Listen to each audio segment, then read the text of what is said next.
తయారు చేస్తున్నాము. ఇది చిన్న పిల్లలకి అన్నంలో పెడితే చాలా బాగుంటుంది. నెయ్యి వేసి ఇడ్లీలో కానీ దోశలో కానీ నెయ్యి వేసుకొని తినొచ్చు, చాలా బాగుంటుంది. ఇది చిన్నపిల్లలు చాలా ఇష్టంగా తింటారు.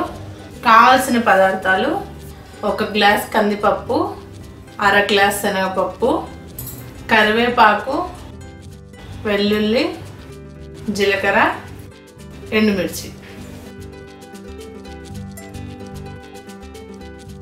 ఇప్పుడు ఇది తయారు చేసుకునే విధానం చూద్దాము. ముందుగా స్టవ్ ఆన్ చేసుకోవాలి. 1 గ్లాస్ కందిపప్పు తీసుకుంటున్నాను.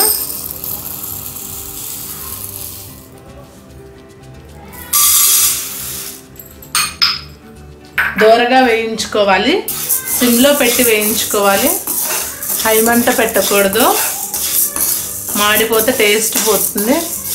తక్కువ క్వాంటిటీలో చేసుకోండి, ఎందుకంటే టేస్ట్ పోతుంది. నేను తక్కువ క్వాంటిటీ చేసుకుంటున్నాను. ఇవి దోరగా వేగాక 1/2 గ్లాస్ శనగపప్పు వేసుకోవాలి.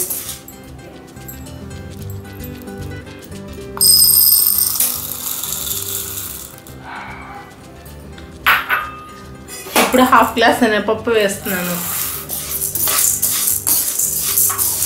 రెండు బాగా సిమ్లో పెట్టి దోరగా వేయించుకోవాలి. హైలో పెట్టుకుంటే మాడిపోతుంది. కందిపప్పు వేసిన తర్వాత కొంచెం వేయించుకున్న తర్వాత శనగపప్పు వేసి రెండు కలిపి దోరగా వేయించుకోండి. సిమ్లో పెట్టి వేయించుకోండి. ఇది లంచ్ బాక్స్లోకి పప్పులో కలుపుకొని తినడానికి చాలా బాగుంటుంది. పప్పు చేసినప్పుడు ఫ్రై చేయడానికి టైం లేనప్పుడు ఈ పొడిని ప్రిఫర్ చేయండి.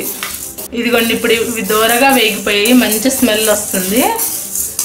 ఇప్పుడు ఎండుమిర్చి వేద్దాము.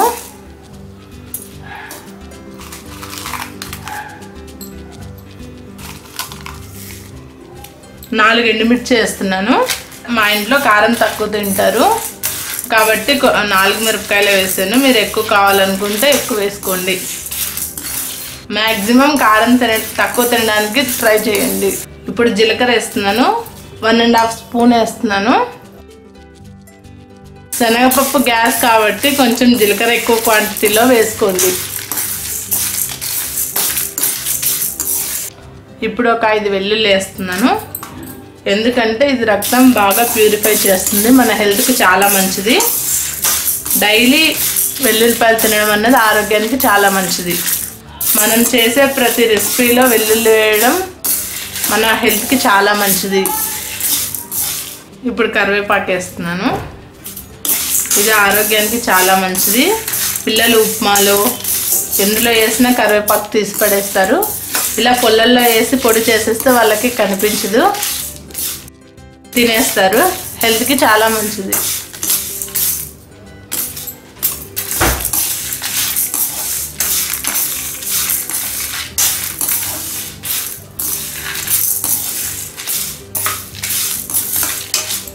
ఇప్పుడు దోరగా వేగిపోయాయి.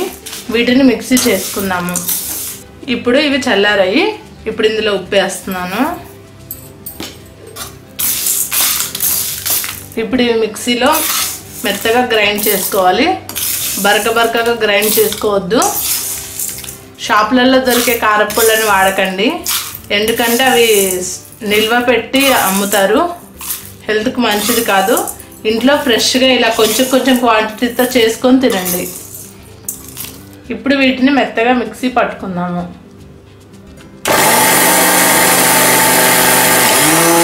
మధ్యలో ఇలా స్పూన్తో కలియబెట్టుకుంటూ ఉప్పు కారం అన్నవి బాగా కలుస్తాయి.